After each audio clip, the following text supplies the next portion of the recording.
السلام علیکم ورحمۃ اللہ وبرکاتہ۔ امید ہے آپ سب بخیر و عافیت ہوں گے۔ اللہ تعالیٰ سورۃ الاحزاب میں فرماتے ہیں، اے نبی اپنی بیویوں،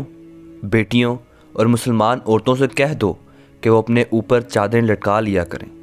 اس سے بہت جلد ان کی پہچان ہو جایا کرے گی اور پھر وہ نہ ستائی جائیں گی۔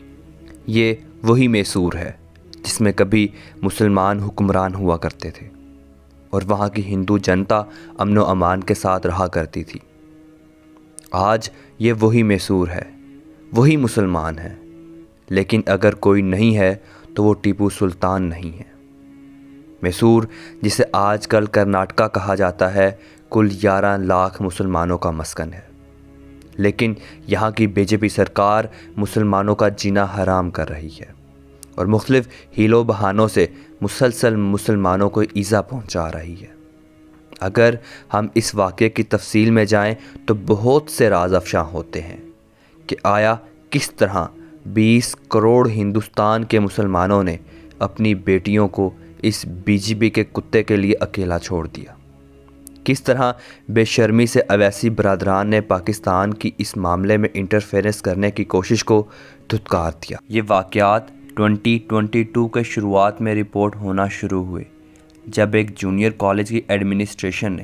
مسلمان بچیوں کو حجاب پہننے سے روکا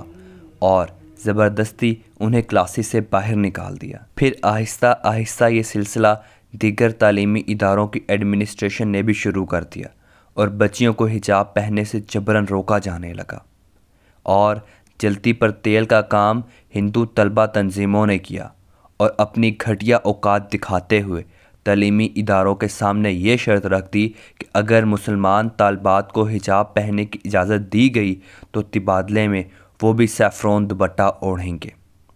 ابھی یہ سب چل ہی رہا تھا کہ معتصب ہندو سرکار حرکت میں آئی اور اس نے 5 فروری کو پوری ریاست میں موجود تعلیمی اداروں کو پابند کیا کہ وہ باحجاب لڑکیوں کو تعلیم فراہم نہیں کریں گے۔ اس نوٹس پر مسلمانوں کی جانب سے شدید رد عمل سامنے آیا اور مسلمانوں نے اس حکومتی حکم کو صرف 2 دن بعد 8 فروری کو کرناٹکا ہائی کورٹ میں چیلنج کر دیا۔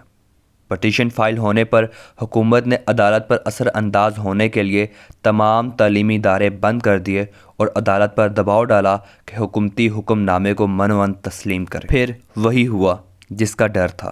صرف 48 گھنٹوں کی کلیل سماعت کے بعد عدالت نے اپنا فیصلہ سنا دیا اور فیصلہ حکومت کے حق میں سنایا گیا،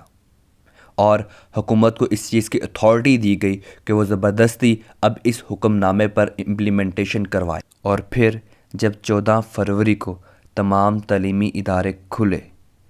تو اس چشم فلک نے جو بدترین نظارے اپنی آنکھوں میں سما لیے وہ میں بیان کرنے سے قاصر ہوں۔ حوا کی بیٹیوں کو، نبی کی امت کی عزتوں کو سر بازار بے حجاب کیا گیا، اور یہ سلسلہ تاحال جاری ہے۔ آج کل کرناٹکا میں فائنل ایگزامز ہو رہے ہیں اور مسلمان بیٹیاں اس میں اپنا مستقبل بچائیں گی یا دین، اور اب تمام کرناٹکا میں رہنے والے مسلمانوں کے پاس صرف 2 ہی آپشنز ہیں، یا اپنا دین بچائیں یا اپنی ریاست سے باہر نکل جائیں، کیونکہ اس حکم نامے کا اطلاق صرف طالبات پر نہیں ہوتا بلکہ اس حکم نامے کا اطلاق تمام خواتین پر ہوگا جو اس تعلیمی ادارے کے حدود کے اندر ہوں گی۔